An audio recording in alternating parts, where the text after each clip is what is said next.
오늘 말씀의 제목은 멸망에 가증한 것을 볼 때라는 제목으로 말씀을 나누겠습니다. 인생을 살아가다 보면 어떤 사건이 생기게 됩니다. 그 사건으로 인하여서 우리는 우리 자신을 돌아보는 계기가 되곤 합니다.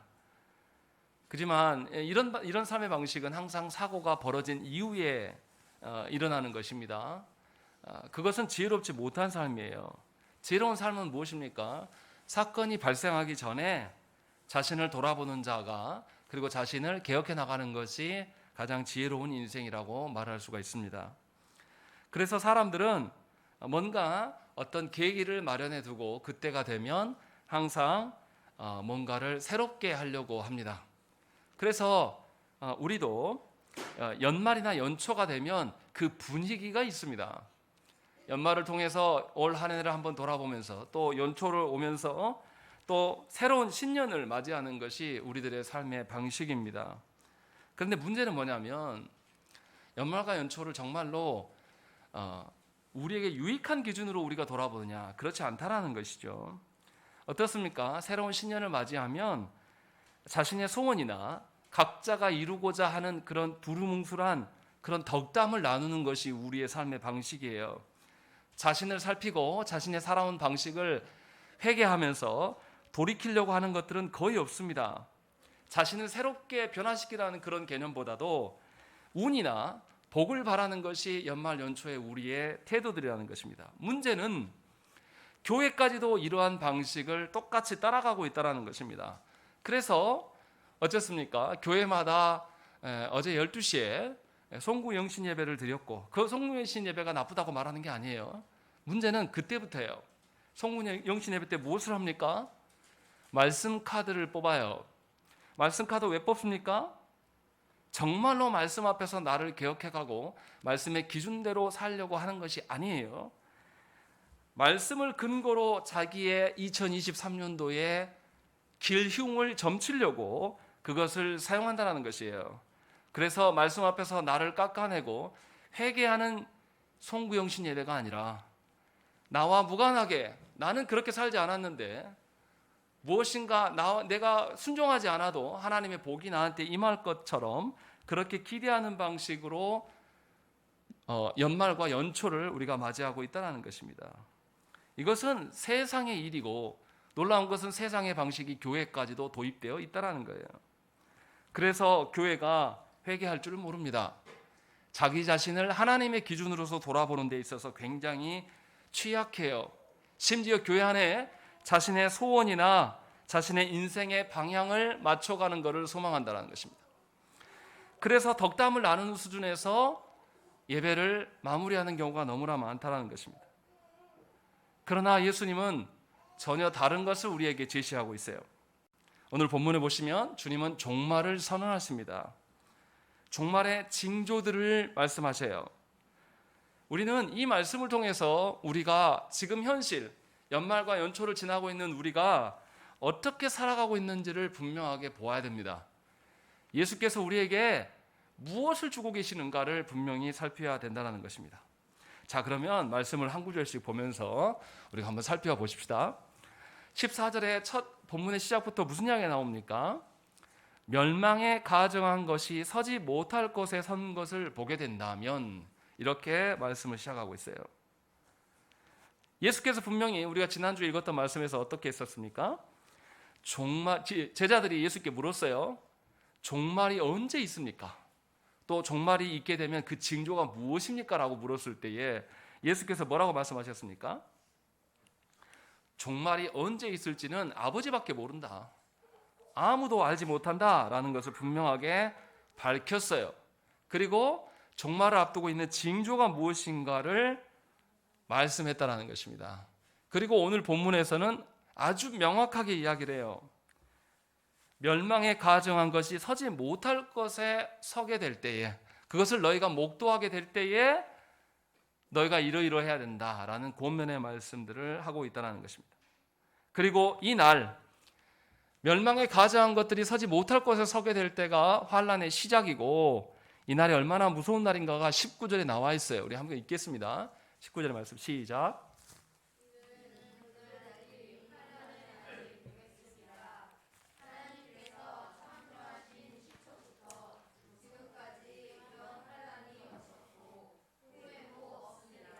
예, 환란의 날이 다가올 텐데 그날이 하나님이 창조하셨을 때부터 한 번도 이런 날이 없었다. 그리고 그만큼 후회도 없을 것이다 라고 하면서 종말임을 확실하게 선언하고 두려운 일임을 알려줍니다. 그러면 이제 우리가 알아야 되겠죠. 멸망에 가증한 것이 서지 못할 곳에 서게 된다는 이 의미가 무엇인가? 이것을 알지 못하면 우리가 준비할 수가 없는 거죠.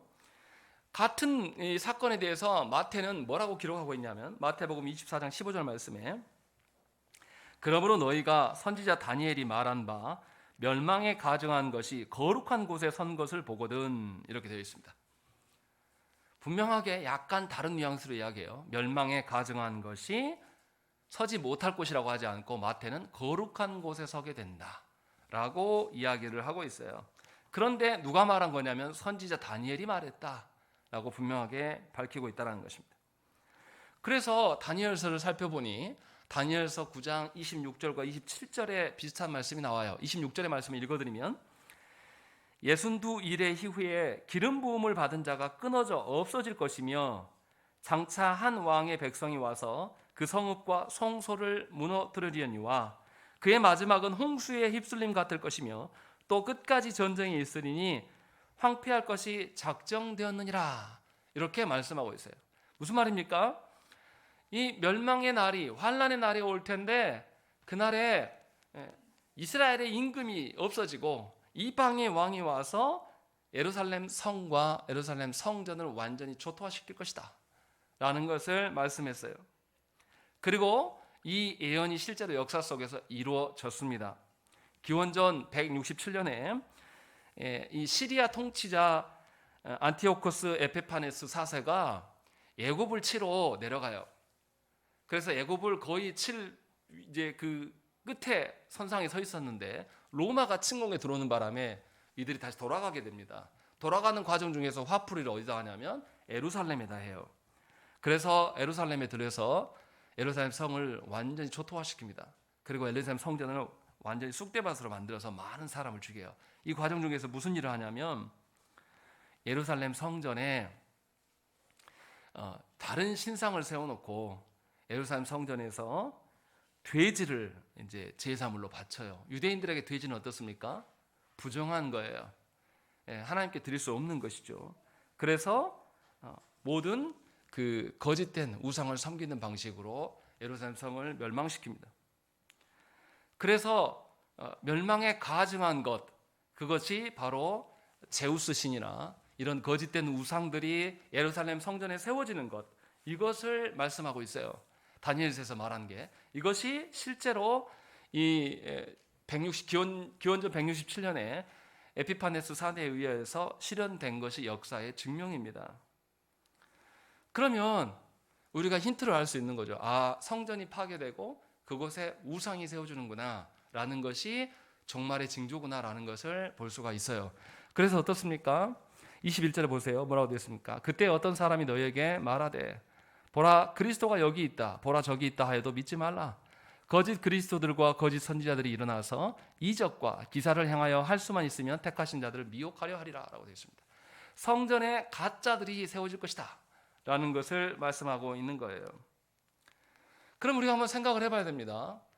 이미 다니엘서의 예언은 이미 이루어졌지 않습니까? 왜 이루어졌는데 예수께서 이 말씀을 다시 하시는 것일까?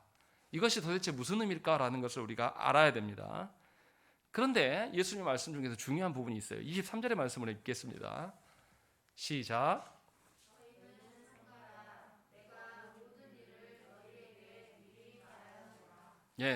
예수님께서 환난의 날에 앞서서 미리 말하였다라고 말씀하고 계셔요. 그러면 이 환난의 징조들이 지금 일어났다는 거예요? 안 일어났다는 겁니까? 아직 일어나지 않았다라는 것이 되는 거죠. 그럼 이게 무슨 말입니까? 분명히 다니엘서의 그 징조들은 기원전 167년에 에피파네스 4세에 의하여서 성전에 멸망에 가증한 것들, 우상의 것들이 있어서는 안 될 그 거룩한 곳에 세워지고 거룩한 방식으로 제사가 드려지는 것들이 보여졌는데 이미 실현된 것 같은데 예수님은 아직 이루어지지 않다라고 이야기를 하고 있는 거예요. 이 의미를 어떻게 받아들여야 되냐면 구약의 말씀이 일부분은 성취되었으나 아직 완성된 것은 아니다라고 봐야 된다는 것입니다. 그러면 멸망에 가정한 것이 서지 못할 곳에 서게 된다는 의미가 성전 파괴와 성전에서의 우상들이 세워지는 것만으로 봐야 되냐라는 생각을 해봐야 돼요. 이미 이것은 있었잖아요. 그런데 예수님이 다시 있게 될 것을 말씀하세요. 그러면 이게 무슨 의미인가라는 것을 우리가 알아들어야 한다는 것입니다. 그래서 예수님께서 오늘 본문은 아니지만 다음 주에 읽을 말씀에서 그게 나와요. 24절부터 27절의 말씀에 무슨 이야기를 합니까? 예수께서 다시 오시게 될 날들에 대한 이야기를 하고 있어요.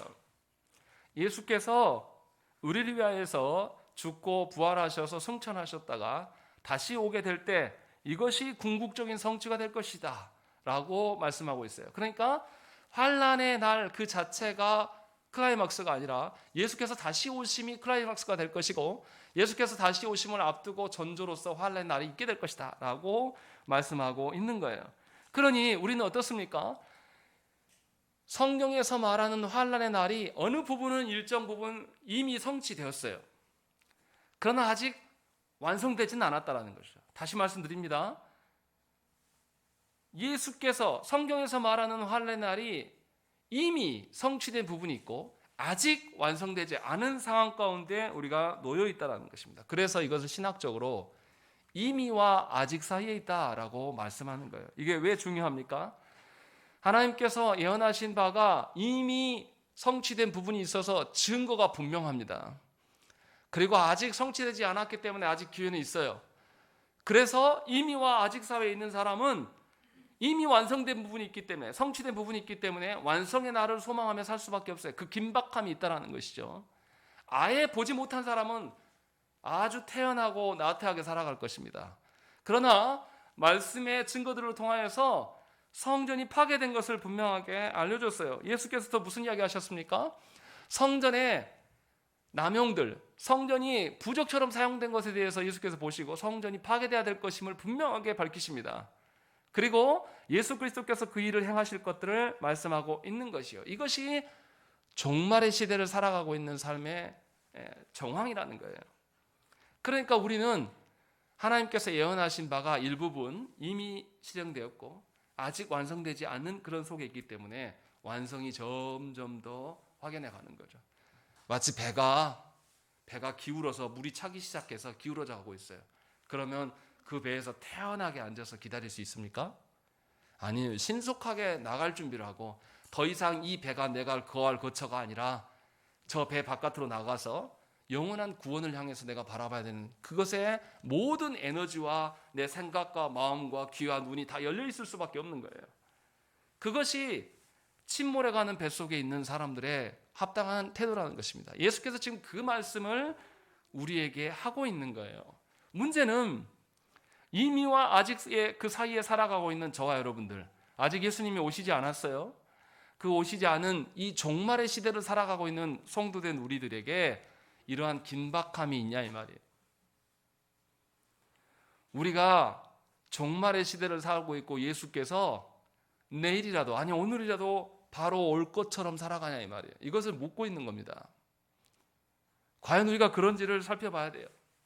그래서 예수님은 이미와 아직 사이에 이 종말의 시대를 살고 있는 성도들에게 구체적으로 권면의 말씀을 하십니다. 그것이 14절부터 18절의 말씀이에요.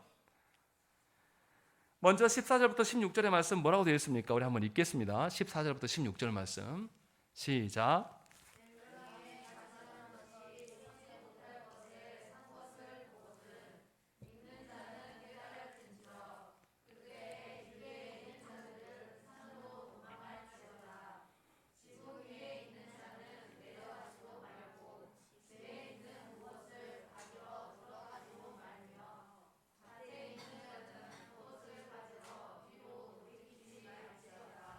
무슨 말씀을 하십니까?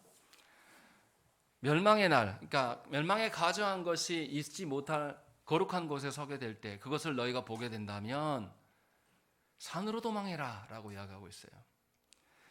이스라엘 백성들, 유대인들에게 도망할 처소는 어디입니까? 예루살렘 성전일 거예요. 그런데 주님은 분명하게 예루살렘 성전이 어떻게 되다 그랬죠? 이미 타락하였다. 더 이상 하나님이 그곳에 계시지 않는다라고 말씀하고 있어요. 그래서 산으로 도망해라 라고 얘기했어요. 성경에서 산은 어떻습니까? 어디를 지칭합니까? 우리 아까 불렀던 찬송에서 이렇게 나와요. 시편 121편 1절과 2절 말씀에 내가 산을 향하여 눈을 들리라. 나의 도움이 어디서 올까? 나의 도움은 천지를 지으신 여호와에게서로다 라고 말씀하고 있어요. 다시 말하면 너희가 피할 곳은 성전이 아니라 하나님께로다 라고 분명하게 말씀하고 있어요. 그런데 하나님께 피함이 얼마나 긴박한 것인가를 우리가 알아야 돼요. 그래서 뭐라고 합니까? 지붕 위에 있는 자는 내려가지도 말고 집에 있는 무엇을 가지러 들어가지도 말라라는 거예요. 무슨 말이냐면 이스라엘 가옥은 지붕이 모든 사람들이 만나는 장소예요. 지붕이 마당이란 말이에요. 우리랑 구조가 달라서. 그런데 거기에 머물러 있다가 도망할 때에 내려가려면 밑에 집을 거쳐서 내려가는 통로가 있고 외벽으로 그냥 바로 나가는 통로가 있는데 집 안에 들어갈 틈이 없다라는 거예요. 바로 나가서 도망하라는 거예요. 이 말은 무엇인가 아쉬운 것, 안타까운 걸 챙기려고 하지 말고 즉각 하나님께 돌이키라 라고 말씀하고 있는 거예요. 이러한 일들이 있었죠. 자기가 살고 있는 성읍에서 긴급하게 도망해서 산으로 도망한 사람이 있습니다. 누굽니까? 롯의 일가족이에요. 하나님께서 소돔과 고모라가 타락한 것을 보시고 하늘에서 불기둥을 내리셔서 심판하실 그날에 천사들을 통하여서 이 롯의 일가족들을 하나님께서 꺼내옵니다. 그때에 뒤돌아보지 말라라고 분명히 하나님 말씀하셨을 때 누가 뒤를 돌아다봅니까? 롯의 아내가 이 소돔성을 돌아보면서 자기가 살아온 터전과 두고 온 것에 대한 아쉬움으로 인하여서 돌아봅니다. 그때 어떻게 되죠? 소금 기둥으로 말미암아서 그는 죽고 말아요. 그날에 할 수 있는 것은 사람이 할 수 있는 것은 산으로 피하는 것밖에 없습니다. 멸망당하는 것을 사람의 힘으로 늦추거나 아니면 대비할 수 있거나 피할 수 있다라고 말하지 않는다라는 것입니다. 분명하게 자신의 판단대로 롯의 아내처럼 자신의 판단을 믿고 요행을 바라는 자는 반드시 그날에 죽게 될 것이다. 그러니까 우리 힘으로 무엇인가를 대비하려고 하고 우리 힘으로 무엇인가를 시도하는 것은 어리석은 일이다 라는 걸 주님이 분명히 밝히고 16절에 뭐 합니까? 밭에 있는 자는 겉옷을 가지러 뒤로 돌이키지 말지어다 라고 되어 있습니다. 이스라엘 백성들에게 겉옷은 무엇입니까? 텐트와 같은 거예요. 자신이 살아갈 때 밤 그는 이슬을 가리우고 자신의 뭔가를 보호할 수 있는 최후의 노선이에요. 근데 그것도 준비하지 말라는 거예요.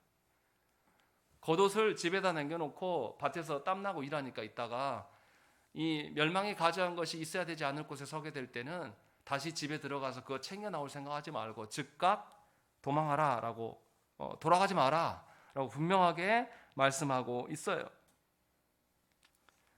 실제로 이스라엘은 어떻습니까? AD 70년에 로마의 티투스 장군에 의해서 예루살렘은 완전히 파괴되고 나라가 없어집니다. 그리고 이스라엘은 어때요?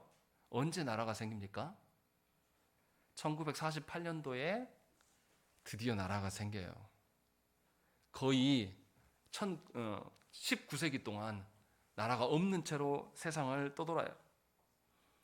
그것이 이스라엘의 역사예요. 그러나 그들이 소망 없이 살았느냐? 여기에 중요한 것이죠. 이들이 소망이 없었다라면 나라가 있게 됐을까요? 없었을 겁니다. 분명히 주님은 무슨 이야기를 하십니까? 20절을 한번 읽어보겠습니다. 읽겠습니다. 시작.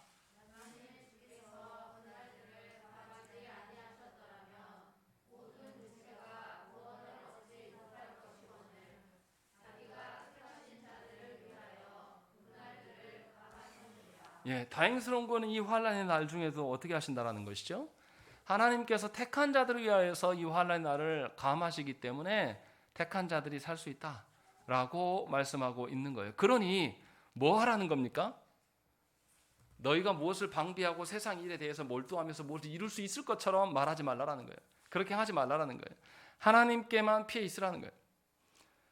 하나님께 도망하고 다시 돌이켜 되돌아보면서 세상의 안타까움 속에 살지 말고 세상의 길로 다시 뛰어들어가지 말라라고 분명하게 경고하시는 거예요.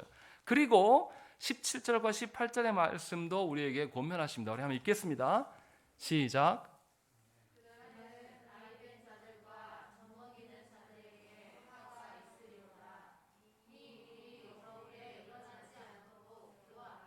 예, 놀랍게 예수께서 무슨 이야기를 하시냐면 아이 벤 자와 젖 먹이는 자들에게 화가 있을 것이다 하는 거예요. 성경에서 화가 있다라는 것은 그들에 대한 진노일 수도 있고 또 하나는 그들에 대한 안타까움일 수 있습니다. 여기서는 안타까움에 가깝겠죠. 어떻습니까? 아이 벤과 젖 먹이는 자들이 있다는 것은 성경에서 긍정적인 뉘앙스입니까? 부정적인 뉘앙스입니까? 긍정적인 거죠. 하나님의 복 가운데 하나인 거죠. 성경에서 하나님께서 깨닫게 하시기 위해서 여인의 태를 막으실 때가 있어요. 그런데 태를 여실 때는 하나님이 역사하실 때 태를 열어주십니다. 분명하게 그렇게 복된 일인데 환난의 날은 그것이 복이 될 수 없다라고 말씀하고 있는 거예요. 환난의 날 때는 더더욱 어려울 것이다 라고 이야기하면서 겨울에 일어나지 않도록 기도하라 라고 이야기해요. 겨울, 이스라엘의 그 기후 환경 우리가 잘 모르는데요, 건기와 우기가 있습니다. 겨울에 우기가 와요. 우기가 오면 비가 내린다는 거죠. 그러면 땅이 질퍽질퍽해서 도망하기가 어렵습니다. 더군다나 임신해 있고 또 애까지, 갓난쟁이 애까지 있으면 도망하기가 더더욱 어렵게 될 거예요. 그러니 그날이 겨울이 되지 않기를 기도할 것밖에는 나은 것도 할 게 없다 라고 말씀하고 있는 거예요. 정리하면 무슨 이야기를 하는 겁니까? 하나님께서 말씀하시는 그 종말, 환난의 날이 임할 것인데 환난의 날이 우리가 뭐 한다고 해서 유보된다거나 없어진 거나 우리가 피할 수 있다는 소리입니까? 없다는 소리입니까? 없다라는 거예요. 우리가 할 것은 도망하는 것과 기도하는 것밖에 없다라는 거예요. 이것이 예수께서 종말을 살아가고 있는 성도들에게 말씀하신 거예요. 그럼 어떻게 기도해야 되겠습니까? 하나님께서 이미 작정하신 일이기 때문에 하나님 그 환난의 날을 거두어 주십시오. 환난의 날을 좀 멀리 밀쳐 주십시오. 이렇게 기도하는 것은 합당하지 않다는 거예요. 하나님의 주권에 대한 도전일 수밖에 없다는 거죠. 근데 우리는 그렇게 기도를 해요. 그러나 분명하게 하나님의 작정하신 것 안에서 기도하라는 거예요. 그래서 환난의 날이 그나마 덜 어려울 수 있도록 간구하는 것밖에 없는 거예요. 마태복음이나 누가복음에는 안식일에 대한 이야기도 해요. 그날이 안식일이 되지 않도록 기도해라 라고 이야기합니다. 유대인들은 안식일에 몇 걸음 이상 못 걸어요. 실제로 마카비 전쟁에서 전쟁 중에 안식일 날 적군이 쳐들어왔을 때에 몇 걸음 이상 걸으면 율법을 어기는 거니까 유대인들이 많이 못 도망가고 죽었습니다. 실제로. 그래서 마태와 누가는 그 이야기도 언급을 합니다. 그러면서 환난의 날을 우리가 피할 수 없다라고 분명하게 밝히고 있어요.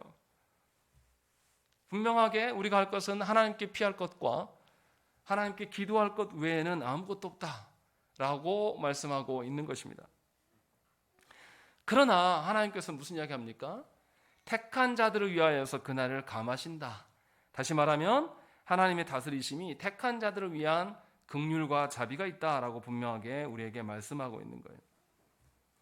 우리가 해야 될 것은 피할 수 없는 고통의 시간에 하나님의 어떠하심에 근거해서 피하고 기도하는 밖에 없어요.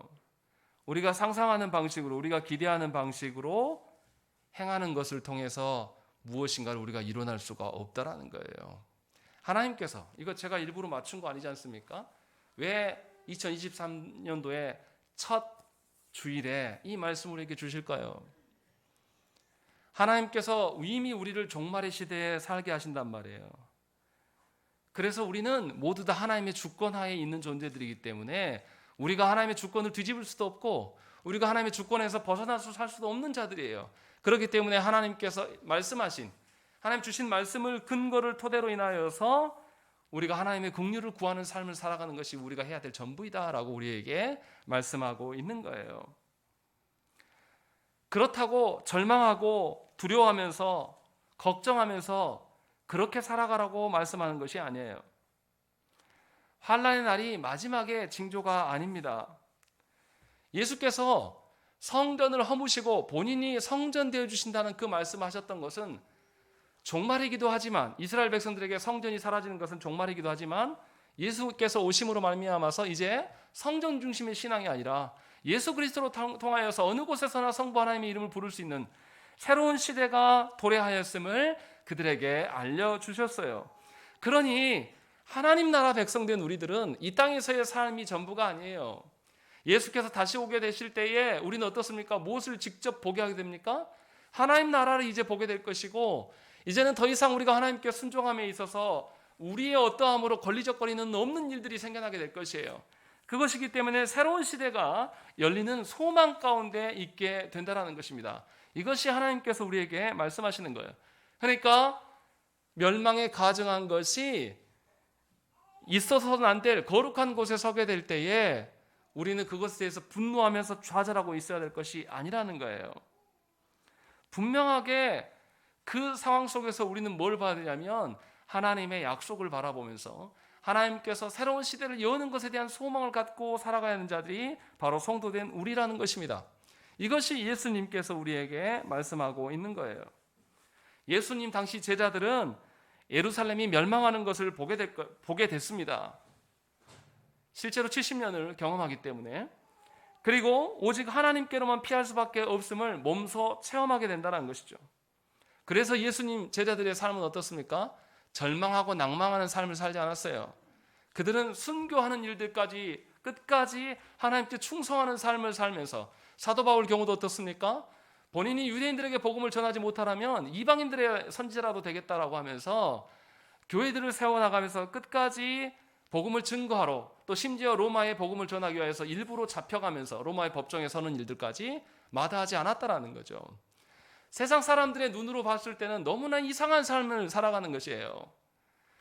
연말과 연초가 되었을 때에 세상 사람들과 동일한 방식으로 새해 복 많이 받으시고 여러분들의 모든 소원들이 성취해서 부자 되십시오라고 하는 것이 과연 그리스도인들이 해야 될 말인지를 생각을 해봐야 한다는 거죠. 여전히 올 한 해 우리가 무엇인가를 계획하고 무엇인가를 이루겠노라 하는 방식으로 하나님께 서는 것이 정말로 종말의 시대를 살아가고 있는 우리들이 나눠야 될 덕담인지 깊이 생각을 해봐야 된다는 겁니다. 연말과 연초는 여러분들의 결심을 이루려고 하는 날들이 아니에요. 하나님 앞에서 얼마나 우리가 순종했는가, 또 하나님께서 새로운 기회 앞에서 우리가 어떻게 살아갈 것인가에 대한 심각한 고민과 회개가 있어야 될 날이에요. 그런 것 없이 연말 연초의 분위기에 들떠서 서로에게 복을 비는 그런 방식으로서 살아가는 것이 과연 교회이고 그리스도인이냐 생각을 해봐야 된다는 것입니다. 예수께서 제자들에게 무엇을 말씀하셨습니까?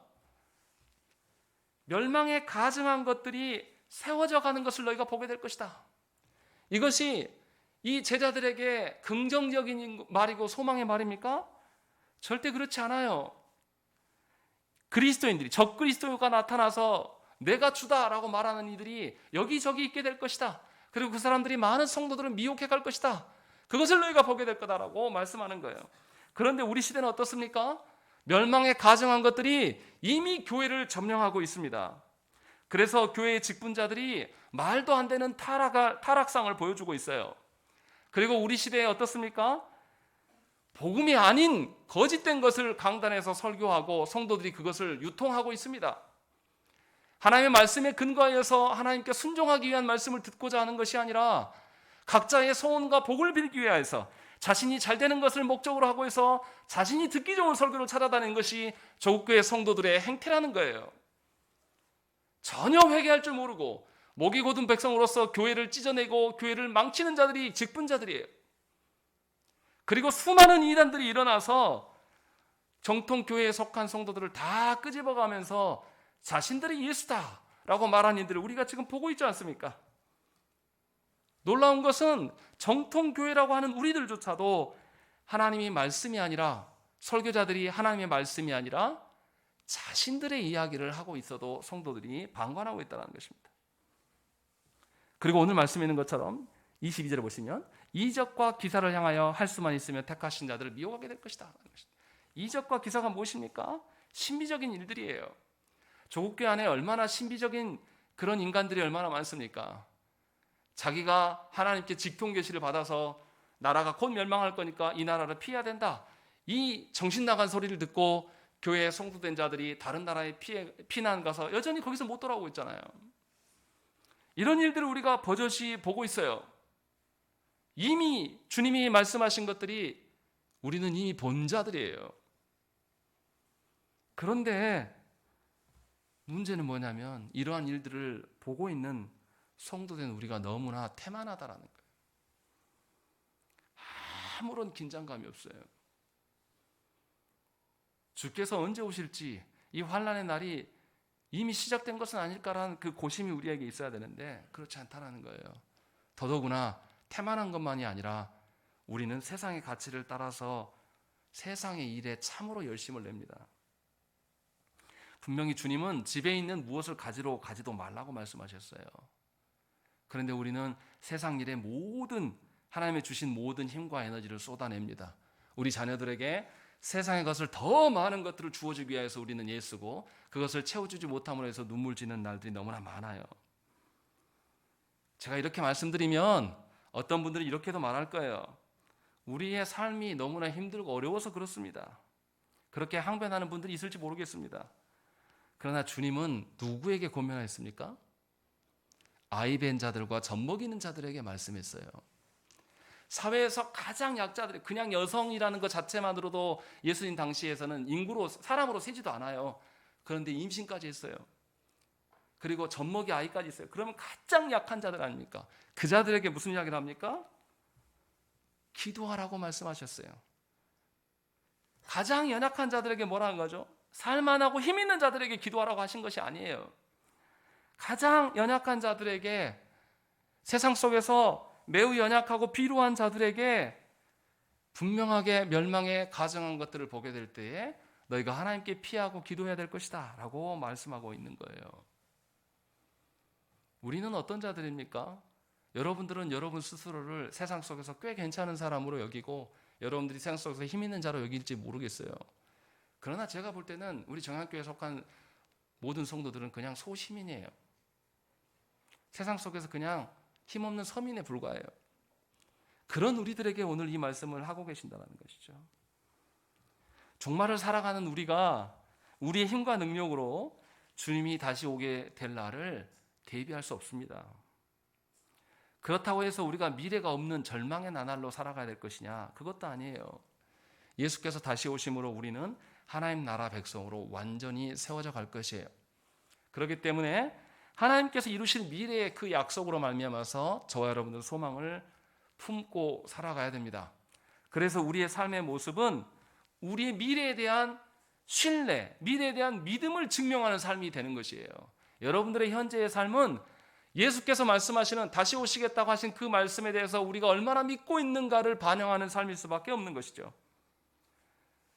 오늘 하나님께서 우리에게 주신 2023년도 1월 1일을 어떻게 보내고 있느냐, 또 이 한 주간을 주 앞에서 날마다 무엇을 힘쓰며 살아가고 있느냐가 여러분들이 예수께서 말씀하시는 종말의 그 말씀 앞에서 믿는 자인지 믿지 않는 자인지를 스스로 증명하게 된다는 것입니다. 이것이 우리가 당면한 우리의 인생이라는 거예요. 그러니 저와 여러분들은 무엇을 근거로 우리 인생을 돌아봐야 되겠습니까? 여전히 세상의 시절을 쫓아서 연말과 연초가 됐으니까 우리도 분위기 좀 내고 우리도 남들처럼 덕담을 나누면서 아무 근거 없는 그냥 행운이나 바라면서 우리가 이렇게 대충 살고 돌이키지 않아도 하나님은 우리에게 복 주실 것이야. 그러니 서로에게 덕담하면서 그런 식으로 사는 것이 과연 합당한 것입니까? 그것이 과연 하나님께서 우리에게 말씀하신 것입니까? 예수께서 우리에게 분명하게 이 교회가 타락하여서 멸망에 가정한 것들이 차고 넘치게 된 것을 이미 우리에게 보여주셨어요. 그것을 우리가 보고 있는 자들이에요. 우리에게 잘 되라, 이 땅에서 강건해라, 이런 것을 증거로 삼아주시지 않았다는 것입니다. 그렇기 때문에 저와 여러분들은 오히려 복된 자들이에요. 세상에서 잘 되고 세상에서 강건한 것을 증거로 주었다면 우리는 세상에 취해서 못 나올 겁니다. 그런데 하나님께서는 우리를 너무나 잘 아셔서 세상에 취하지 않도록, 더더구나 세상 속에서 우리는 임신한 여인과 같이, 젖먹이는 이 자녀를 둔 여인과 같이 가장 연약하고 힘없는 자들이에요. 이런 우리들에게 멸망에 가정한 것을 보게 하심으로 말미암아서 더 이상 세상과 섞일 수 없고 세상과 섞이는 것이 얼마나 더럽고 취약한 일인가를 알게 하심으로 우리를 부르시고 계신다는 것이죠. 그러므로 저와 여러분들은 하나님께서 주시는 이 한 해를 돌아보면서 과연 내가 하나님께 피하는 자인가? 내가 진정으로 그 멸망의 날, 예수께서 다시 오실 그날을 기대함으로 하나님께 간구하는 자인지를 돌아보셔야 된다는 것입니다. 이 시절에 젖어서 흥청망청하면서 살아가는 것은 하나님과 아무런 상관이 없다는 것입니다. 진정으로 여러분 가정을 돌아보십시오. 여러분 부모로서 자녀들에게 무엇을 권면하고 있습니까? 예수께서 주신 말씀, 멸망에 가정한 것들이 여전히 이 시대 가운데 차고 넘치는 것을 보면서 분노만 하실 겁니까? 저도 한때는 이 타락한 조국교회와 이 타락한 조국의 현실을 보면서 분노가 억제될 수가 없었어요. 어떻게 이럴 수 있느냐? 의의 분노만 계속 있었어요. 그러나 주님은 분명하게 우리에게 말씀하는 거예요. 종말의 때는 끝이 아니다. 새로운 시대를 하나님께서 약속하신 일들이 반드시 실현되는 그날의 시작이다 라고 말씀하고 있어요. 그리고 그 증거가 내가 너에게 보인 거다 라고 분명하게 오늘 말씀하고 있는 것입니다. 그러니 여러분의 인생 가운데 더럽고 추악하고 악한 일들을 목도할 때마다 여러분들은 깨어서 하나님께 피하셔야 합니다. 무엇인가를 이루려고 애쓰기보다는 온전히 하나님께만 도망하고 하나님께만 구하는 그런 삶을 살아가실 때에 여러분 진정으로 하나님 안에서 소망을 누리게 될 거라는 것이죠. 바라옵기는 하나님께서 2023년도 첫 주일에 이 말씀을 주심을 우리가 깨어서 잘 알아들어야 돼요. 2022년도처럼 그렇게 세상에 취해서 사시면 곤란합니다. 예배를 다시 회복하셔야 돼요. 내가 고난과 역경 속에서 누구에게 피하는지를 스스로 잘 점검하셔야 됩니다. 하나님께서 약속하셨던 바를 정말로 내가 믿는 자인가? 그것이 우리 가정과 우리 자녀들과 나와 내 배우자에게 구현되기를 소망하는 자인가? 또한 하나님께서 주신 이 교회를 통하여서 우리가 사명을 감당하고 사명에 눈을 뜬 자이든가를 분명하게 이 말씀을 듣고 돌이키셔야 된다는 것입니다. 그래서 멸망에 가증한 것을 보고 살아가는 우리의 현실 속에서 온전히 하나님께만 피하고 하나님의 도우심을 누리며 하나님께 간구함으로 하나님과 교제하는 삶을 사시기를 간절히 축원합니다. 함께 기도하겠습니다.